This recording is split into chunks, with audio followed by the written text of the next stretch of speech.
What's going on, everybody? Welcome to Gmia, and what we're going to be doing right now is going over these. It was some really good games. Obviously, some were played on Saturday. I thought it was better to just put everything together for the Saturday and Sunday, so we're going to jump right into it with the first Saturday game, which was the Bears and the Lions, right?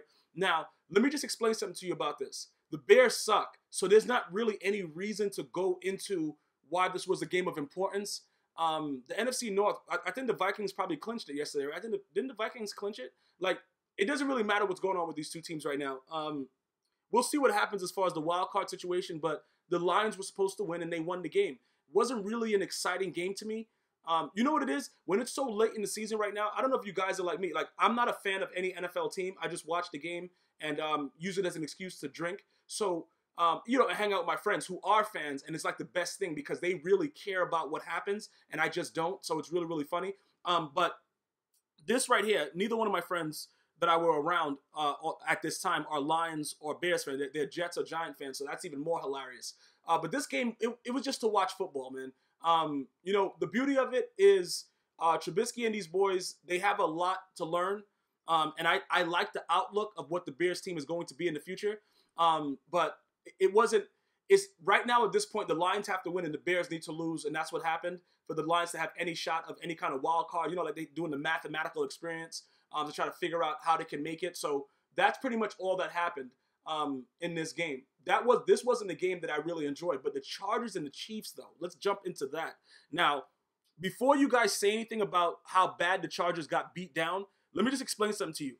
Kareem Hunt has been missing in action. And the first week, if you go back to my first recap, right, when it first started, when we opened up with the Patriots and the Chiefs, and I said, who was Kareem Hunt? And everybody was, yo, yeah, bro, the Chiefs are for real this year, stuff like that. And I told everybody, Alex Smith is Alex Smith. You give him a run game? Okay. Everybody's going to be better with a run game. It doesn't really matter. You know what I'm saying? That's the ideal situation. And when what did he have, 155 yards? The dude, he's still running right now while I'm doing this recap. He was just doing whatever. That's the difference with the Chiefs. If Kareem Hunt can get off like that, it's similar to how Zeke was with the Cowboys. If he starts running like this, the Chargers defense is good, but it's nothing you can really do because then you got to worry about Tyreek Hill. You got to worry about all these other guys that are so fast. If you got to, you know what I'm saying? The Chiefs are in a unique situation because they should make the playoffs, and they're still a dangerous team, even without Eric Berry, who I think was the heart and soul of that defense. Is a reason that's probably the biggest reason why they started to go on a downslide. But I'm telling you right now, watching this, I'm saying to myself, Phillip Rivers is a good key. I love Phillip. I can't say I love him. I like Phillip. I've always liked Phillip Rivers. He didn't have a good game. The Chiefs were all over this guy, bro. The Chargers defense, lackluster. Nothing like what we thought. Because it's very when you got Kareem Hunt is such a difference maker that once he starts doing what he's doing, because he's not, you know what it is? He's very fast. He can catch out the backfield. He can do all these things. It's very difficult to deal with that and all the other speed that's on the team. People don't really seem to understand that the NFL is a very fast-paced game. A lot of people watch it. I have friends that play in the NFL currently. It's a different type of speed. You know what I'm saying? Because these athletes, most of them that, allegedly pass drug tests, they're usually on HGH, they're on all kind of stuff that just haven't been caught yet. All kinds of enhancements. It's a very fast-paced game. When you gear that up, right, where you have to stop a running back that's just doing whatever he wants, and then you got a guy like Tyreek Hill, what is he, a 4.2, 40? What are you supposed to do? Those corners can't stay with him. It's going to open it up. That's the difference with the Chiefs. You see what I'm saying? The Chargers were looking good. It was all fun and games. Yo, bro, listen. This is what happens when Kareem Hunt goes off. Ask the Patriots. The Chargers have to be disappointed in themselves because they were riding high. They were doing what they needed to do, and a lot of people were excited about it, especially the Charger fans. But, that the kicker at the beginning of the year cost them the season, in my opinion. Hing-Hung Hao, whatever his name was, he cost them the season because their record, they should have a lot more wins than they do right now, but it is what it is. We are where we are. You can't lose like this right now. If you're the Chargers, you can't do that. I was amazed because it didn't start off that way. You go into the half 10-6 or whatever it was, and I'm like, You know, it's going to be like a whatever. Bro, they just completely went crazy in the second half. And that was the story of the game. So congratulations to the Chiefs. They're going to be a very, very dangerous team to deal with, man. I'm just being honest about it. The Ravens and the Browns. Kaiser sucks. And I'm just going to point out one thing, right? Hugh Jackson, he has to be fired, even though he's not going to be fired because they fired the general manager and everybody else that's around and left him. But when you look at his face, it's like he expects to lose. And the Browns, it's very, very tough to be if you guys are a Browns fan, if anybody's a Browns fan, it's very, very tough, man. Because I was watching the game and it looked like the Browns are trying to fight, but then it just looked like they just laid down and said, how you want to do this? Like, they gave up. It was a wrap. But that sack in the end zone, when the dude comes right around the edge, and what was it, the left tackle just let him right in to smash Kaiser for the fumble, that was pretty much the summation of the game. You know what I'm saying? And when we talk about the Browns being 0-4, they're 0-14, right? And we try to talk about them and figure out, like, you know, can they possibly go 0-16 like the Lions? They got 2 more games to do it. And I really feel bad for the number 1 pick that's going to go there because that team is horrible. It's just a bad team. And I don't know how you rebuild this. I'm looking at it, and I don't know how you do it. It just doesn't seem to make much sense to me how they would go about doing it. So I'm very, very concerned with the whole situation. I don't see how they can fix this. On the other hand, the Ravens needed to get this win. They got the win. They stay in the playoff hunt. Flacco actually looked good yesterday. And some of the times he was throwing off his back foot, and it was still hot dots. Like, I don't know what was going on. But they looked good. Defense played well, of course. I just spoke about the sack in the end zone. And that's pretty much what it was. They just dominated the Browns, like everybody has done the entire season. Cardinals and the Redskins. We're going to go down to the last play. I thought Larry Fitzgerald was held. I thought it was pass interference the whole time. They were going to him continuously, obviously. And, you know, the Cardinals are a bad team. Adrian Peterson is on injury reserve. He's old. He needs to just leave and never come back to football ever again. And that's pretty much it. Both these teams, you know, whatever. Eagles and the Giants. The Eagles, bro, Nick Foles, he played well. But the Giants were winning this game for the majority of the time. And then Eli Manning decided to throw a pick. That was the turning point of the game. And then you looked at his face and then you realized why they chose to bench him for somebody else. Because, listen, the guy's a 2-time Super Bowl MVP, 2-time Super Bowl champion. That face, bro, the faces that he makes, I'm not a fan of it. And I know even if you like him, you're not a fan of his face. It just looks ridiculous, bro. And the guy loves to throw picks. And pretty much his career with the New York G-Men will be coming to an end very shortly. But they fought very hard. We saw the difference with Carson Wentz not being there. Because if Carson Wentz was there, this game would have been out of hand. I promise you that. Dolphins and the Bills. Who was this Jay Cutler? This couldn't have been the Jay Cutler that showed up, that beat the Patriots last week, right? It's no way, bro. Because this dude, he just throws picks, bro. That's all he does. Look, I don't know if he thinks picks are like, you know, completions to his receivers. But this dude, even when they got the ball back, was it like an onside kick? I'm trying to remember because there was so many onside kicks being recovered, and I was flipping through the channels. I'm trying to remember exactly what happened. I think they got the ball back, and Jay Cutler just overthrew his receiver by 95 yards right into the hands of a Bill defender.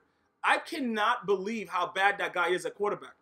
That guy is one of the worst quarterbacks ever, but you can't really say that because his numbers are wild. He's up there with some of the top people ever with touchdowns, and all he does is throw picks.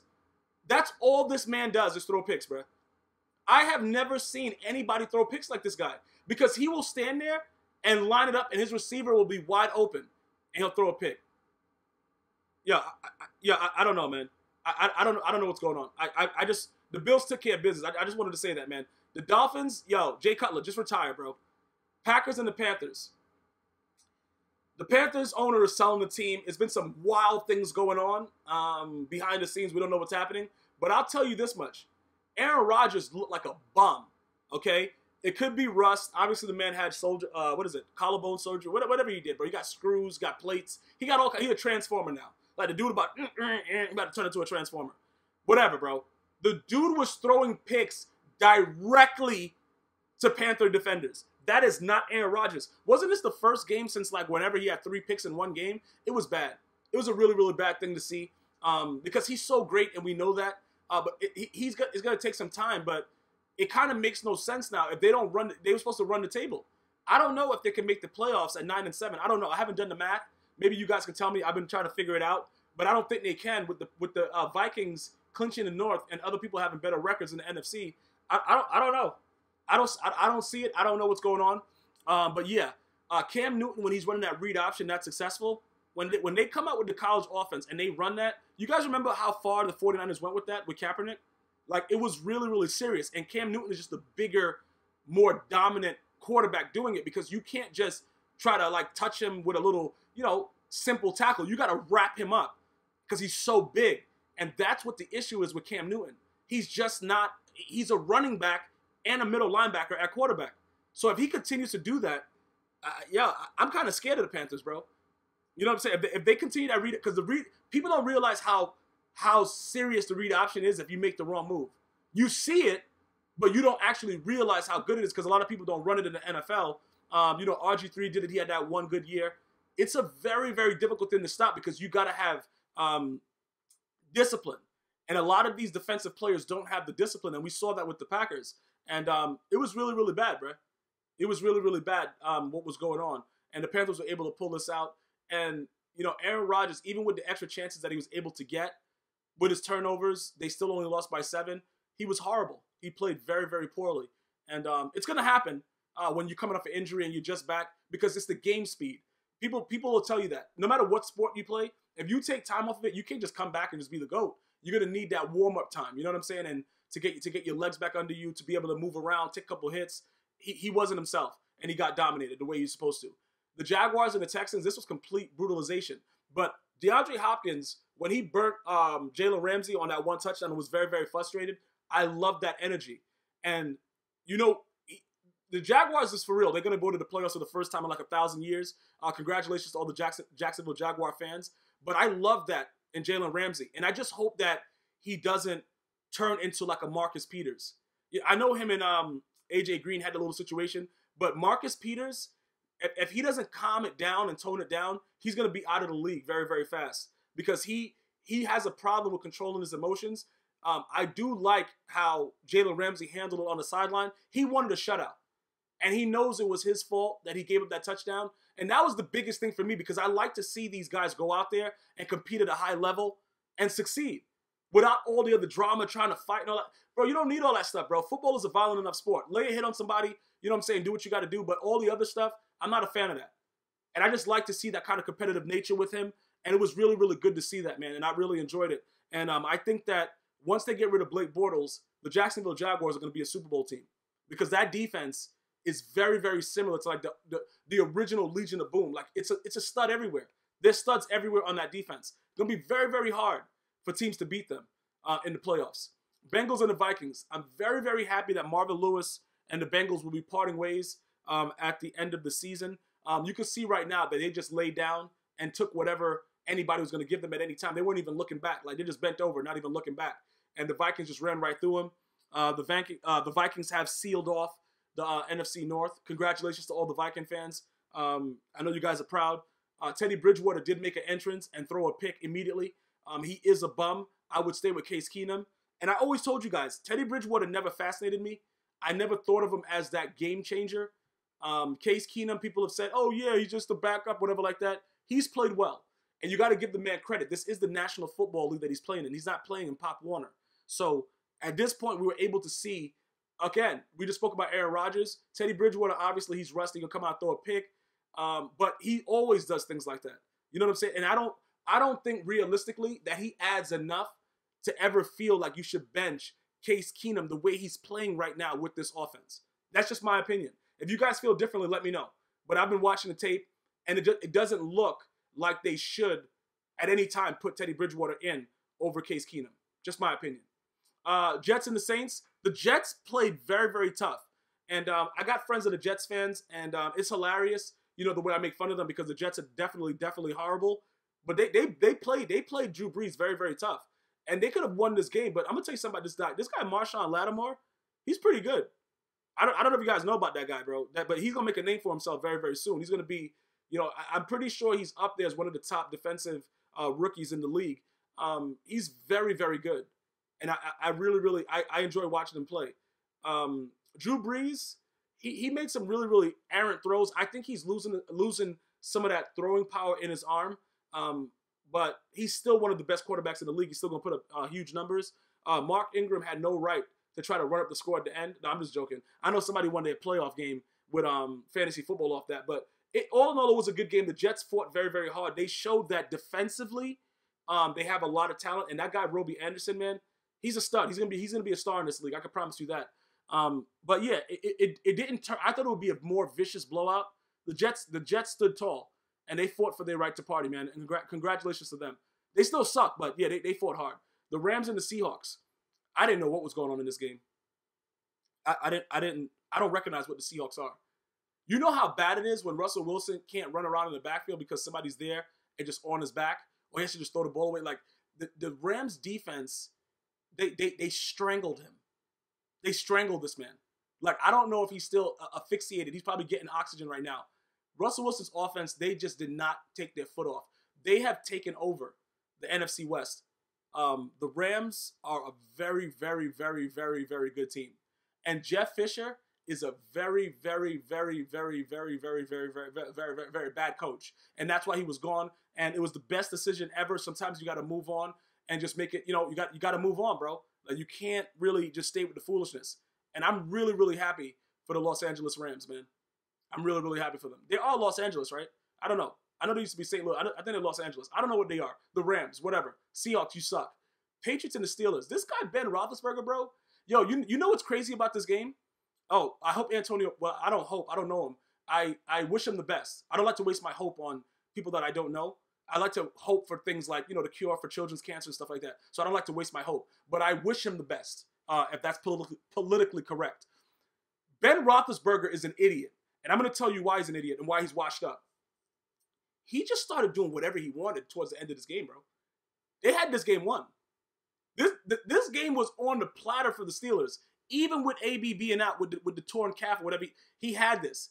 And then, the dude's explanation for the pass that he threw into 11 people with the fake spike or whatever he was doing was completely ridiculous. And at the end of the day, Tom Brady's record at the Steelers is so wild, but I think this actually might have helped the Steelers for the playoffs because I think it gave them the confidence to know that they can play with the Patriots. The only problem now is they're going to have to go to Gillette Stadium because of this loss. Pretty stupid. I don't really see the Steelers beating the Patriots. I just think Tom Brady has their number, but this was all on Big Ben's last decision. Regardless of whatever else was going on in the game, you can't throw the ball in the 19 guys when you have a chance to kick a field goal and go into overtime. You just can't do that. And on a positive note, it was good to see Shazier, spinning that towel. I wish him the best and in his recovery, and I want to see him soon just walking around, not even on the NFL football field. The Titans and the 49ers. Let me tell you something about Garoppolo. The 49ers got to steal, bro. The 49ers stole Garoppolo, and now you don't got to worry about Kirk Cousins. Kirk Cousins, he's going to get paid someplace, probably not with the Redskins. Garoppolo is the real deal. The Titans were supposed to the Titans were supposed to win this game. I don't know if you guys know that. I've been told you guys about Marcus Mariota that he sucks. This dude, Garoppolo, that dude is a game changer right there, bro. That dude right there is a game changer. I'm loving watching him play. I'm really, really enjoying watching Jimmy Garoppolo play, bro. Between him and Jacoby Brissett had some good signs when with the Colts, but at the end of the day, he needs a lot more work. Garoppolo, you could fine-tune him a little bit, and I think he would have been the perfect predecessor for Tom Brady, but they had to make a decision, and he wanted to get paid now. Kudos to him. I hope he gets, not hope. I wish him the best. I wish he gets everything that he's looking to get because he's a great quarterback in a league where there's so many bums, and one of them is Marcus Mariota. But all in all, that's all I really want to say about this game. I really enjoyed it. He made great clutch plays. Obviously, they had 2 field goals in the first because they were getting stopped, whatever. But he made the plays when they counted, and I'm really enjoying watching him play. The Cowboys and the Raiders. Let me just say this. The Cowboy fans, they're going to be going wild. Yo, bro, there's still hope. More than likely, it's not. They're probably still out of the playoffs, even if they run the table and they go 10-6. But I will say this about the Raiders. Derek Carr's fumble into the end zone. Derek Carr, in my opinion, this season has been the complete opposite of what he was the previous season. And in my opinion, he's showing that I'm not saying he's an average quarterback, but he makes decisions like an average quarterback. You know what I'm saying? He still has the arm strength. he's still, you know, he's above average. He's not a guy that wows me, and he showed it. He throughout this game, he showed different signs of that. I know Amari Cooper's out. Amari Cooper can't catch anyway, but look, there's no excuse for what he did, and we have to start holding these players accountable. The thing about it is, if you're a great player and you're getting paid like a great player, we expect you to perform, as we're going to talk about you as if you're not a great player. It's nothing personal about it. It's just like Big Ben Roethlisberger. That guy been checked out. He wants to retire right now. He's just playing just to play. You know what I'm saying? He probably just doesn't want to be home with his wife. He's just like, look, I'm going to play. I don't care. You know what I'm saying? Because the decisions that these guys are making, it doesn't make sense.